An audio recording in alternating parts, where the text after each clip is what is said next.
खरं म्हणजे देशपांड्यांची परिस्थिती स्वतःचं घर बांधण्यासारखी नव्हती. मालाची किंमत, मजुरी, सर्व काही कसं भूमिती श्रेणीने वाढत जातं याची त्यांना कल्पना नव्हती. कॉन्ट्रॅक्टरने एस्टिमेट दिलं त्यापेक्षा त्यांच्यापाशी 4-5 हजार रुपये कमीच होते. ऐनवेळी कसे तरी उभे करू, नाहीतरी पॉलिसी, प्रॉव्हिडंट फंड आहेच असा विचार करून त्यांनी जागा घेतली. मग तो कागद व्हायला उशीर लागला, नंतर प्लॅन पास व्हायला उशीर लागला. त्यात ॲप्रोचच्या, ड्रेनेज लाईनच्या अनेक अटी मान्य कराव्या लागल्या. मग पाया खणला, तिथे खडक अपेक्षेपेक्षा खूपच लागला. खोदाई, डबरकाम सगळंच वाटलं. मग सामानाची चणचण, लोखंड आहे तर सिमेंट नाही, पाण्याचं कनेक्शन लवकर मिळेना. मग कामगारांचा चुकारपणा. फक्त वरची स्लॅब पडली तेव्हाच देशपांड्यांची सर्व शिल्लक संपली होती. अजून आतून बाहेरून प्लॅस्टर, वरचा पॅरपेट, रंग, कंपाऊंड, वीज, नळ, सॅनिटरी फिटिंग. कॉन्ट्रॅक्टर उधारीत काम करायला तयार नव्हता.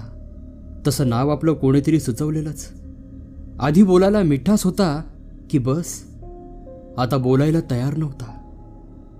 आणि मग त्याने अर्धवट बंगल्याच्या दारांना काटेरी तारं ठोकून ताबाच घेतला. देशपांडे वकिलांकडे गेले. बांधकामाच्या कॉन्ट्रॅक्टमध्ये बारीक टाईपात ती अट होती. अहो, पण सही करताना वरचं का वाचलं नाहीत? वकील म्हणत होते. हे लोक मोठे लबाड असतात. असं खिंडीत गाठून लोकांना नागवायचा त्यांचा धंदाच असतो. हो हो, केस होईल ना, पण सिव्हिल म्हणजे आणखी स्टॅम्प ड्युटी, वकिलांची फी आणि कोर्टात चक्रा.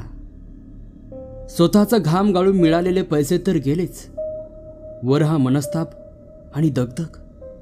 देशपांडे स्वभावाने तापट, त्यात ही सर्व बाजू अंगलट आलेली पाहताच त्यांचं मस्तक एकदम भडकलं. ते रात्री जेवण झाल्यावर कोणाला काहीच न सांगता बाहेर पडले. ते घरी परत आलेच नाहीत. पत्नी वाट पाहून पाहून थकली. तिने आपल्या 10 वर्षांच्या मुलाला शेजारी पाजारी ओळखीच्या नात्याच्या ठिकाणी पाठवलं, पण देशपांड्यांचा पत्ताच नव्हता. 5-6 दिवसांनी त्यांच्या अर्धवट नव्या घरातून घाण यायला लागली. तेव्हा कोणीतरी आत डोकावून पाहिलं. जी खोली देशपांड्यांच्या प्लॅनमध्ये बेडरूम म्हणून दाखविण्यात आली होती, त्या खोलीतल्या छतातल्या एका लोखंडी हुकाला तिथलीच एक जाडसर काथ्याची दोरी बांधून त्या दोरीचा फास देशपांड्यांनी स्वतःच्या गळ्याला लावून घेतला होता. निदान त्या वास्तूचे व त्या सामानाचे पैसे तरी त्यांनी स्वतः मोजले होते. एका खिडकीच्या मोकळ्या चौकोनातल्या काटेरी तारा दूर करून त्यांनी आत प्रवेश मिळवला होता. वीज नव्हतीच, तेव्हा सगळा अंधारच असेल आणि ते स्वतःच्या मूर्खपणाला आणि लबाड कॉन्ट्रॅक्टरच्या धूर्त काव्याला शिव्या देत देत दोरी वर बांधत असतील.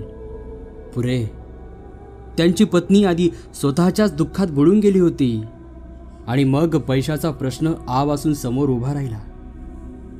फंडावर कर्ज होतं, पॉलिसी पेडअप करून पैसे घेतले होते, शिल्लक काहीच नव्हती. कॉन्ट्रॅक्टर साळसूदपणे सांत्वन करायला आला. सर्व परिस्थिती पाहून मध्यस्थातर्फे त्याने त्या अर्धवट घराला एक ऑफर दिली. मग वकिलांच्या घरी बैठक झाली. बरीच गरमागरम चर्चा, खटल्याची दमदाटी इत्यादी होऊन शेवटी कॉन्ट्रॅक्टरने देशपांड्यांना प्रत्यक्ष खर्च केलेली रक्कम 10 हप्त्यात द्यायची तयारी दर्शवली. तसा करारनामा झाला. पहिला हप्ता देशपांड्यांच्या पत्नीच्या हातात मिळाला. तिने मुलासह गाव सोडलं आणि ती आपल्या भावाकडे राहायलाच गेली. शहरातला खर्च तिच्याच्याने भागणारच नव्हता. देशपांडे ह्यात असताना जी कामं मुंगीच्या गतीने कशी तरी पुढे सरकत होती, त्यांना आता एकाकी वेग आला होता. लाकडं येऊन पडली, सुताराचं काम झालं, वाळूच्या ट्रक आल्या, सिमेंटची पोती आली, आतलं प्लॅस्टर काम सुरू झालं, बाहेरचं कंपाऊंड साफ झालं, छानदार कुंपण आलं. वावरातली लाल माती आली. आंबा, नारळ, चिकू, चाफा, कडीलिंब, मोगरा, परिजातक, डाळिंब, पेरू, राय आवळा इत्यादी फळाफुलांची रोपटी कलम लागली. विजेचं कनेक्शन आलं. प्लॅस्टर काम झालं. रंग झाला. पंखे, गिझर, ट्यूब, दिवे इत्यादी येऊन पडलं. दारा खिडक्यांना रंग दिला गेला. मग सोफा सेट, दिवाण, साईडबोर्ड्स व इतर फर्निचर येऊन पडायला लागलं. घरावर शेवटचा हात फिरत होता. बंगल्याचं नाव इच्छापूर्ती असं देशपांड्यांनी मनाशी ठरविलं होतं. लाकडाचा त्याचा कातीव बोर्ड लागला. ही व्याजोक्ती पुरेशी नव्हती म्हणून की काय, देशपांड्यांच्या पत्त्यावर वास्तुशांतीच्या निमंत्रणाचं कार्डही जाऊन पडलं. अर्थात देशपांड्यांच्या कुटुंबाने ती जागा सोडली होती तेव्हा त्यांच्यापैकी कुणाच्या वाचनात ते कार्ड आलं नाही. वास्तुशांत धडाक्यात झाली.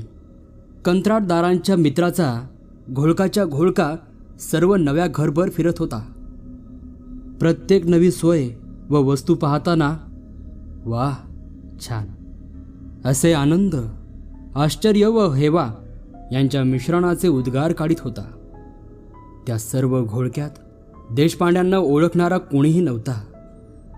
देशपांड्यांचा मृतदेह या आता आलिशान दिसणाऱ्या बेडरूममध्ये लोंबकाळताना कोणीही पाहिला नव्हता. एखाद्याच्या कानावर या घराची पहिली जराशी ट्रॅजिक कहाणी आली होती.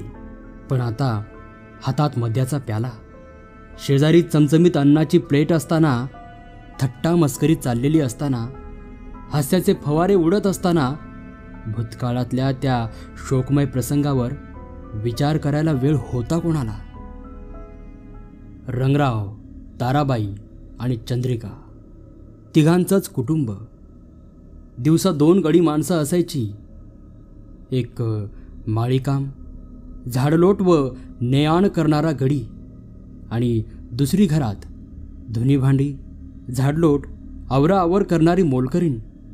कंत्राट कामातला एखादा दुसरा बिगारीही असायचा. पण रात्रीचे ते तिघेच घरात असायचे. नौकर चाकरावर फालतू पैसा खर्च करण्यावर रंगरावांचा विश्वास नव्हता आणि माणसावरही त्यांचा विश्वास नव्हताच. अशा आणखीही अनेक गोष्टी होत्या. प्रामाणिकपणा, नैतिक जबाबदारी, सामाजिक न्याय याही गोष्टी त्यांच्या शब्दकोशात सापडल्याच नसत्या. रंगरावांनी सुरुवातीस मिस्त्रीकाम केलं होतं. मग लहान सहान कंत्राट घ्यायला सुरुवात केली होती आणि त्यांचा धंदा वाढत वाढत आता नावारूपाला आला होता. शारीरिक कष्टाची त्यांनी कधीच तमा बाळगली नव्हती आणि सुदैवाने त्यांची शरीरयष्टी बळकट होती.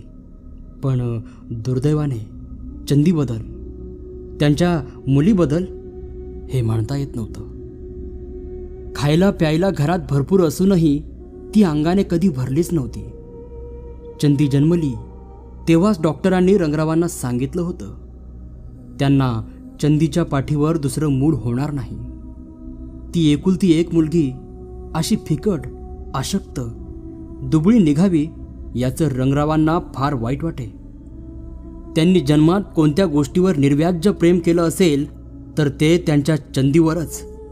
टॉनिक, फळं, दूध सर्व काही देऊनही ती तशीच राहिली. रंगरावांना एकच आशा होती, नव्या घरात मोकळ्या हवेत राहायला आल्यावर चंदीची प्रकृती सुधारेल. ते मोठ्या आशेने नव्या वास्तूत आले होते. पण राहायला येऊन महिना होऊन गेला तरी त्यांची आशा खरी व्हायची काही चिन्ह दिसेनात. उलट तिची प्रकृती जरा खालवल्यासारखीच वाटू लागली. आधी त्यांचं मन गोष्टी स्वीकारीना, पण शेवटी जेव्हा चंदीची आई त्यांच्याजवळ याबद्दल बोलली तेव्हा त्यांना त्याची दखल घ्यावीच लागली. ताराबाईंनाही नीट सांगता येत नव्हतं. म्हणून नाईलाजाने, जरा अनिच्छेनेच रंगरावांनी चंदीला बोलावलं आणि तिची काय तक्रार होती ती सांगायला सांगितली. नव्या घरात राहायला आल्यापासून चंदीला स्वस्त झोप लागत नव्हती. आधी कितीतरी वेळ झोप यायची नाही. सारखं अस्वस्थ वाटायचं आणि मग थकून झोप लागली तरी ती शांत नसायची. स्वप्न पडायला लागली होती. तशी चंदीची प्रकृती जेमतेमच होती. ती दिवसभर पडून असायची तेव्हा झोपेची तक्रार नेहमीच होती. पण डॉक्टरांनी दिलेली एखादी अर्धी गोळी घेतली की काम व्हायचं. आता तिला झोपेचीच भीती वाटायला लागली होती. कारण ही वाईट स्वप्नात नवा बंगला यायचा, पण तो असा काळवंडलेला, उदासवाणा, अंधारलेला दिसायचा. ती वरच्या खिडकीतून किंवा खालच्या हॉलमधून बाहेर पाहत असायची. तिला असं दिसायचं किंवा पाहिल्यासारखं वाटायचं की कोणीतरी एक खूप उंच पांढऱ्या कपड्यातला माणूस बंगल्याला सारख्या फेऱ्या मारीत असतो. मध्येच तो दारापाशी थांबायचा, दार हातांनी चाचपून पाहायचा आणि पुन्हा चक्रा मारायला लागायचा. आणि चंदीला वाटायचं झोपेतल्या स्वप्नातच की जोपर्यंत हा बिचारा असा काळोखात थंडी वाऱ्यात अनवाणी पायांनी ठेचा खात बाहेर चक्रा मारतो आहे, तोपर्यंत आपण मऊ बिछाण्यावर कसं झोपायचं. आणि मग तो जसा बाहेरून फिरायचा तशी चंदी घरातल्या घरात, आधी त्या खोलीतल्या खिडकीतून, मग स्वयंपाकघराच्या खिडकीतून, मग वरांड्याच्या जाळीतून त्याच्याकडे पाहत पाहत गोल गोल फिरत राहायची. गोल गोल फिरून चक्कर यायची, पायांना पेटके यायला लागायचे, पण त्याच्या चक्रा संपायच्या नाहीत नि म्हणून तिच्याही नाहीत. असं वाटायचं की वेळेचा काटा पुढे सरकतच नाही. एखाद्या रेकॉर्डवर चरा पडला की गाण्याची तीच ओळ पुन्हा म्हटली जावी, तसा हा एखादा काळमार्गावरचा चराच होता. प्रसंगाची एक निरर्थक यांत्रिक पुनरावृत्ती होती. पण पाय थकतच होते. शरीरात कैदी झालेलं मन आक्रोश करून उठतच होतं. किंवा कधी याच्याबरोबर उलट प्रकार व्हायचा. चंदीला असं वाटायचं की कसं कोणास ठाऊक, पण आपण चुकून घराबाहेरच राहिलो आहोत. घरातली माणसं दारं खिडक्या लावून आत झोपली आहेत. त्यांना कल्पनाही नाही की चंदी बाहेरच राहिली आहे. आपल्याला रात्रीची थंडी, उघड्यावरची हवा सोसत नाही. लागलीच घासा धरतो, छाती कफाने भरून येते, ताप येतो याची तिला कल्पना आहे. पण घरातल्यांना जाग आणायचा कोणताच मार्ग तिला सापडत नाही. दारावर, खिडकीवर टकटक करण्यासाठी ती दरवेळी जवळ येत होती. आणि दरवेळी तिला दिसत होतं की आत प्रत्येकानं, दारामागं, प्रत्येक खिडकीमागं कोणाची तरी धूसर आकृती उभी आहे. मनाचा हिय्या करून तिने मोठ्या दारावर हाताने आवाज केला होता. त्याबरोबर आतल्या त्या आकृतीचं डोकं घड्याळाच्या लंबकासारखं मानेवर डावीकडे उजवीकडे असं फिरायला लागलं होतं. त्या आकृतीच्या चेहऱ्याकडं पाहायची तिची हिंमतच झाली नव्हती. दचकून मागं सरकून ती परत एकदा थंडी वाऱ्यातून ओलसर जमिनीवरून अंधारात ठेचाळत त्या घराला चक्रा मारायला लागली होती. पायाला ठणका लागला तरी ती चालतच होती. आपण थांबत का नाही हेच तिला समजत नव्हतं. या दोन्हीहून भयानक तिसरं एक स्वप्न चंदीला कधी कधी पडायचं. घराचे बांधकाम चालू असताना रंगराव नुसते कॉन्ट्रॅक्टर होते. तेव्हा ताराबाई किंवा चंदी कधी तिथं फिरकल्या नव्हत्या. म्हणून चंदीला स्वप्नातली ती जागा ओळखू यायची नाही. तिला असं वाटायचं की आपण एका पडक्या नाही, अर्धवट पुऱ्या झालेल्या खोलीत आहोत. धूसर प्रकाशात नव्या लालसर विटा, भिंतींना बांधलेले दादरे, खिडक्यांची चौकोनी भगदाडं, खालची ओबड-दोबड जमीन हे दिसायचं. खोली अर्धवट ओळखीची वाटायची, पण त्यातला परिचितपणा नेमका कशात आहे ते तिला काही केलं समजायचं नाही. गोंधळ होण्याचं आणखी एक कारण म्हणजे तिला असं वाटायचं आपण ही खोली बऱ्याच उंचावरून पाहत आहोत आणि ती खोली मोठ्या विचित्र रीतीने हेलकावे खात आहे. एखाद्या वेळी जराशी फिरतही आहे. जणू काही चंदी स्वतः एका उंच झोक्यावर बसली होती.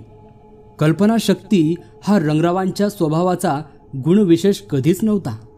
पण तरीही त्यांना चंदीच्या या वेगवेगळ्या स्वप्नातली सूचकता जाणवली. एवढंच नाही तर ते त्याने जरासे अस्वस्थही झाले.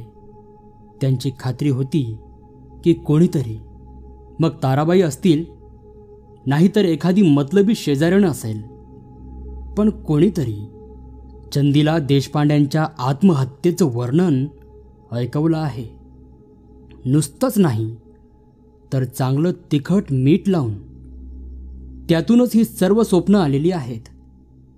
पण तरीही त्यांना हे स्पष्टीकरण पटेना. हे डॉक्टरी थाटाचं वाटत होतं. काही मूलभूत गोष्टींचं अस्तित्वच नाकारणारं होतं. महत्वाकांक्षा, निराशा, संताप, सूड या त्या भावना होत्या. रंगरावांनी स्वतःला देशपांड्यांच्या अवस्थेत नेऊन त्याची कल्पना केली.